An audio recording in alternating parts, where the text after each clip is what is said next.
Hello everyone, welcome back to CSE Core Concepts in the series of Machine Learning Algorithms. In this video, I am going to discuss briefly about another dimensionality reduction technique, that is the linear discriminant analysis, or popularly known as LDA. Basically, linear discriminant analysis is a supervised technique, unlike your principal component analysis. And it is, as its name suggests, it is linear. So it has a linear model for classifying and dimensionality reduction. Now, basically, it is a feature extraction technique in case of a pattern classification problem. So we have learned earlier also another feature classification technique, that is the principal component analysis. So we will discuss in this video what is the difference between principal component analysis and linear discriminant analysis. Now, basically what happens here is that in case of logistic regression, it is one of the most popular approach. Of course, we all have studied that. So it is a popular approach for performing linear classification models that perform very good for binary classifications. But let's say, for example, if you have a multiple classification, multinomial classification, where you have more than one classes, okay, then in that case, a logistic regression cannot be used. Now, in these cases, LDA handles this multi-class problems quite efficiently. So what does LDA does is that it estimates the relationship between a single categorical variable that is dependent, that is the class, okay, to which class it belongs to, that is the single categorical variable, and a set of quantitative independent variables. So there can be many independent variables and there can be one dependent variable, that is the class of that data, and that class may not be binary. There can be multiple classes, as we have seen in our practical examples about iris flower, right? So there were three classes. So in that case, you have to have a multinomial classification. You cannot go for a binary classification. So let's say, for example, the where most popularly LDA are used is while predicting the success or failure of new products, accepting or rejecting admission to an applicant, predicting credit risk category, that with how many you can differentiate many categories, right? So non-risky, then doubtful, and so on. So classifying patients into different categories based on the disease stage 1, stage 2, stage 3. So there are multiple classes. Now, while performing linear discriminant analysis, some of the key assumptions are being made, and based on those assumptions only, this is applied.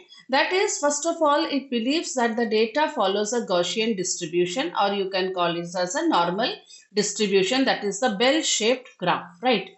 Each class has identical covariance matrix, unlike your PCA, okay, principal component analysis. Data should be linearly separable using either a straight line or a plane. Okay, so you have to have a linearly separable data. So the basic difference between PCA and LDA is that principal component analysis is an unsupervised learning method, whereas LDA is a supervised learning method which considers the class labels. So because of that, it helps in providing a better separability between the classes. Now PCA will do what? It will find the axis along the maximum variability. In case if you have missed my video on the principal component analysis, please go through that, where I had discussed that how does the principal component analysis axis, it catches the maximum variability between the data, right? Whereas LDA will find an axis which will help you in maximum class separation, okay? It will work on the classes and it will try to maximize the class separation so that there is no overlapping or confusion. So let's take an example that a bank has to decide whether to approve or reject a loan application or not.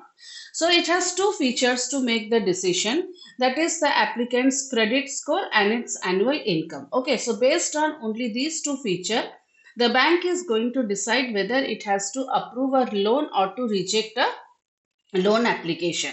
Now let's say if you are plotting this on a two-dimensional graph, okay, two-dimensional plane with an XY axis. So if classification of approval is done using only one feature, okay, so you might overlap. Let's say, for example, if we are doing only using the credit score, but credit score cannot be 100% correct every time, right? Based on the credit score, the prediction may not be 100% perfect. Okay, sometimes it may overlap. Sometimes a person with a good credit score may be rejected alone. So if you are doing this based on only one feature, there will be overlapping.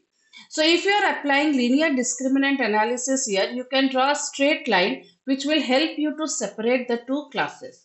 It will be done, this process will be done by using the x-axis, y-axis to create a new axis.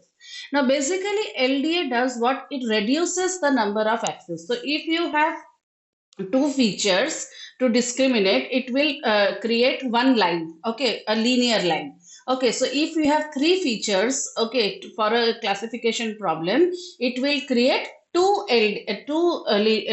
axes, okay, linear discriminant axis, LD1 and LD2. So with that, it is going to separate. Now, since here you have two features, so what it will do is that it will draw a straight line like this. Okay, so it is, instead of a two-dimensional plane, it is going to create only one axis and it is going to separate the classes, right? So what does it do? What it tries to do is that it will try to maximize the distance between the means of two classes. Okay, the average of class 1 and the average of class 2 should be as more as possible, should be as maximum as possible. That is what it will try. And within the classes, the variance between the data points should be as low as possible. This is what the aim of LDA. So between the classes, it will try to increase the distance, mean distance, and within the classes, it will try to minimize the distance, right? So what does it do is, first of all, when you have a data, it will pre-process the data. Pre-processing means it is going to normalize. So the every factor, every feature will have a different range. So you want to bring all of them in a particular range and centered value so that it assumes a normal distribution. Then you have to calculate the between class variance. Okay, class variance you have to compute. Within class variance you have to compute, okay, between the class and within the class, right? And project the data into a lower dimensional space. So if you have a two-dimensional space, you will bring it to one-dimensional axis. So when the data points belongs to two classes are plotted, let's see this example. This is not linearly separable. See, the green points belong to one class and the black point belongs to the second class. But you can see because of this point there is a overlap, so it is not linearly separable. So now the LDA model will try to find a project that maximizes the class separability. So it will try to separate using this dashed line, okay. So it uses both x and y axis to generate a new axis such a way that it will try to maximize the distance between the two classes and minimize the distance within the data points in one class. Okay, so it will convert the data set into a space where classes are better separated. So after transforming, the new LD axis maximizes the class separation and it will help you to project in a better way. So you can see this points and this dotted line is what? This is the distance between the decision boundary. See, this is your decision boundary.